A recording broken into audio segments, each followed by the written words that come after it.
Hello and welcome to the 10th grade guidance meeting. For those of you that were in the meeting last year for 9th grade, much of this will be review, but it's always good to be reminded of expectations and things that are coming up. For those of you that are new to the school, this will just give you a look at kind of how Berean does things, and as well as things to keep in mind.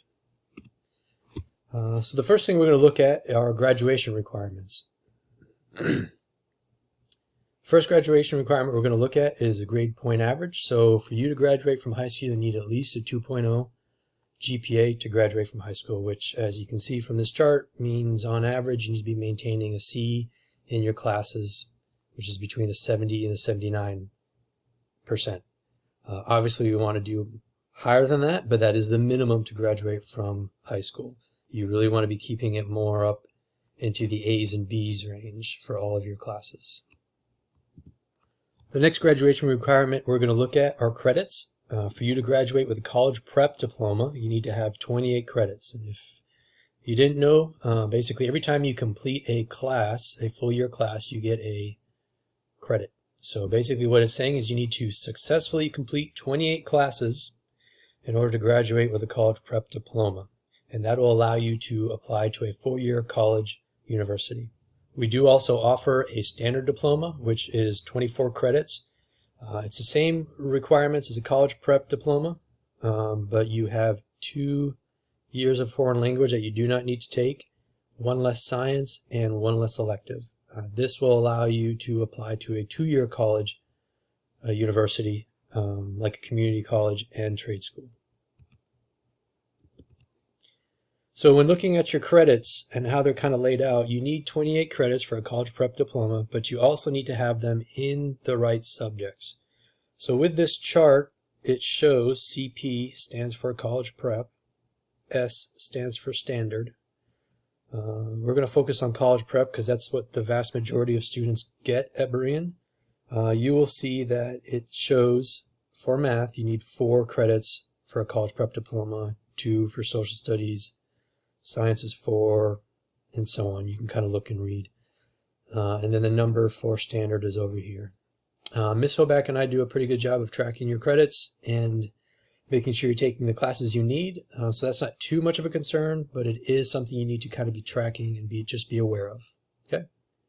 The next graduation requirement are community service hours. You need 100 total community service hours prior to graduation. So hopefully you're already on your way to accruing those. Hopefully you already have some. If you don't have any by now in 10th grade, that means you really need to get started working on them. Okay? So just to recap, there's 2 ways to obtain community service hours. The first is through mini-mester activities. If you were in 9th grade last year and you attended the LA trip, then you know that you got a pretty good amount of community service hours. Usually it's between 40 and 50. So the idea is if you can participate in mini-mester activities, do that, because for the most part they're giving you opportunities to get community service hours that you need for graduation. The other way is volunteering on your own, meaning you find a place that you're interested in volunteering or someone that you can help out and go and do that. So maybe it's at your local church, maybe it's at an animal shelter, maybe it's at a hospital. Anything like that would be great. So when it comes to documenting your community service hours, if you do them through mini-mester activities, the school takes care of that. You don't need to worry about that. If you document them on your own, though, you need the community service hour form, which can be filled out and given to myself or Mrs. Starkey, or obviously emailed to either one of us. If you don't have any of those forms and you need them, you can go to the school website, BereanChristianSchool.org, look underneath academics, and then guidance, and then over on the right side you'll see community service form. Click on that, it'll bring you to the form. You can print them out and get the information to us. Okay? Looking at Bright Future scholarships is obviously important, because now that you're going into 10th grade, your current GPA is what's going to help determine whether or not you're going to be able to get these scholarships. So just to kind of remind you, the first scholarship that Florida Bright Futures offers for a 4-year college university is called the FAS scholarship. Okay, And to get that scholarship, you need a 3.5 GPA, 29 ACT or 1130 on your SAT. One or the other, you don't need both. 100 community service hours. The other scholarship is the FMS, the Medallion Scholar. For this one, the GPA requirement is a 3.0, so a little less. The college entrance exams are 25 on the ACT and a 1210 on the SAT, and then 75 community service hours. So those are the requirements to be able to get those scholarships. Next, we're going to look at the reward of those scholarships. So the amount you're awarded, and once again, these are for Florida colleges and universities. Okay, you cannot go out of state with this. The first we're going to look at are public colleges. So if you get one of those awards, the FAS or FMS, and you are going to a 4-year public college or university, for the FAS, you're going to get 100% tuition, applicable fees, and then $300 for fall and spring semester for additional expenses. Great. Awesome. Wonderful. Going to cover a ton of costs there. FMS is still really good. It's 75% tuition and applicable fees. It's obviously not the whole thing, but it's still going to help out a lot. Okay, so if you can get either one of these awards based upon those requirements, good for you, great, you earned it, make sure you use it well, okay?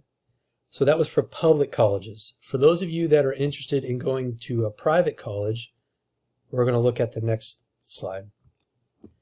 So for those of us looking at private colleges, like PBAU or anything like that, that's not in the state university system, you're still going to get the money that you deserve. It's just going to look different. So for the FAS, you're going to get $211 per credit, whereas the FMS, you're going to get $140 per credit per semester for tuition. And then you get some related money for expenses. The reason that it's different, it's not a percentage, is because private colleges cost more. So what they're doing is they're giving you the dollar amount that you deserve and allowing you to apply it to whatever college, university you want. So pretty much what that means is private is going to be that percentage, or I'm sorry, public is going to be the percentage, and private is going to give this amount to apply towards the cost per semester. So let's say PBAU is $600 per credit. I'm not sure if that's it, but we're going to go with that number. You get $211 to apply towards that, and that means the remaining, roughly $400 you're going to have to cover yourself. So you still get what you deserve, but your money doesn't go as far, or you have to make up the difference, however you want to think of it. So working towards those scholarships, and then also just getting into college in general, we at Berean do a lot of testing for those college entrance exams. Every year, students in 9th, 10th, 11th grade take the practice version of the SAT, which is the PSAT, and they also take the practice version of the ACT, which has been the Aspire. Okay, we're going to focus on the PSAT right now. Like I said, it's for 9th through 11th grade. We tell you when it is, you show up, you don't need to worry about it, you just show up and take the test and do your best. It covers language, reading, and math, and obviously it's a practice test for the SAT college entrance exam. 9th grade results, which you got last year, are a pretty good baseline as to where you are. When you take it again in 10th grade, then you can start comparing and seeing how much you've grown, how much more you need to grow, and maybe any extra work that you need to do to get those scores higher. Because as you saw with the scholarships, there are pretty good scores that you need to get those scholarships. When you get your results back, hopefully you've already done this, or you've done it in math class or on your own, you can link your College Board account, meaning your results for your PSAT, with Khan Academy to get additional practice and free support. Basically what they do is they take your results and they curtail a learning platform for you to be able to use. So you're only studying and practicing things that you need to and not things that you don't. Basically very similar with the Aspire. You show up, we organize it, you take it. These are the subjects it covers in case you want to know ahead of time. There's obviously a little more than the PSAT. ACT has the ACT Academy for free online practice, so you can do the same thing similar to what you did with your scores for the PSAT and Khan Academy, but you're doing it through ACT Academy. Ultimately, it's suggested that amongst all these practice exams that you take your SAT and ACT entrance exam, your first real ones in the spring of 11th grade. This will allow time for you to retake prior to applying for colleges in the fall of your senior year. So basically, if you need to take it more than once, you'll have that time, and you'll have lots of practice going into your first one. Extracurricular activities. So basically, we are concerned about your academics, but we also are concerned about you as a person with interests, activities, things that you want to be doing, hobbies, things besides academics in school. So basically what I like to say here is go for depth and commitment, not quantity of activities. What I mean by that is it's better for you to be doing things that you really enjoy or are interested in than to try to be doing everything and be involved in everything and kind of spreading yourself thin, so to speak. You do not have to do it all. It's key to keep a balance between what is important to you. Okay, there's lots of different things that we all have to do, responsibilities, things we like to do. You got to keep the big picture and keep it balanced. Work and volunteering counts as well. Okay, so it's not just things on the campus of Berean, but it's things outside of Berean as well. So it can be sports, but it doesn't have to be sports. It can be clubs, but it doesn't have to be clubs. It could be associations you're involved in, things outside of school, work, interests that you have outside. So just become a well-rounded person is the idea. Honors requirement. So as you know, if you were here last year, your honors requirement is based upon two things: having an 85% average for the year in the subject prior, and then a teacher recommendation. If you have those two things and you want to go into honors, then you can. The advantage to honors class is it gives you a 4.5 weight on GPA instead of a 4.0. So that's great because you can increase your GPA potentially above a 4.0. Honor classes are beneficial if you are prepared and willing to do the accelerated work and pace.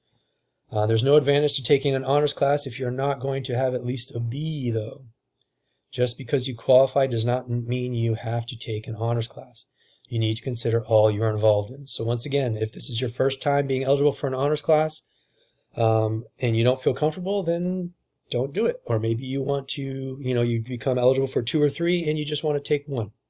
Or maybe you're like, I can handle this, I got this, I'm going to take a full load of honor classes that I became eligible for. Balance, once again. So looking into the future, and this is what I'm going to try to show you, and hopefully I don't scare you. It's not to overwhelm you, but more to educate you about requirements getting into state university system colleges. So I'm going to click on this link, and I'm going to come back and explain to you what that means in these 3 points, okay? All right, so I clicked on that link and it brought me to here. Now this is something that guidance counselors use in getting kids into colleges and knowing all the details and facts, but I wanted to show it to you, and it's very overwhelming, so please do not try to read all of this. You're going to drive yourself crazy. But here are the different colleges in the Florida university system, and then what I want you to look at is the GPA right here, this column. Okay, if you look up and down it, most of the GPAs are 3.2 or higher, so 3.2, 3.68, 4.0, 3.68. So I'm doing this just to give you guys an idea that if your GPA is not at least a 3.2, you really need to do some work and get your GPA up so you can then apply to colleges and universities, at least these in the state university system. Okay. Granted, they look at a bunch of other things as well, but GPA is a main thing they look at, so you want to make sure you have at least a good GPA. Okay, so 3.2 and definitely even a little higher would be good. All right, so that's just to give you an idea of what GPAs to shoot for, what real colleges are looking for. So to remind you, just these last bullet points, your final GPA started in 9th grade, and moving forward, you're building upon what you've started. Keep working hard and setting those clear goals, clear expectations and action steps to achieve and support your goals. Continue completing community service hours, and use Khan Academy and or ACT Academy for free online practice to improve your scores. Those are the main things you're going to want to do heading into 10th grade. And as far as my contact information, it's below here on the screen. If you have any questions, please feel free to email me at jeremy_patnode@bereanwpb.org. Thank you for your time, and I'll talk to you later.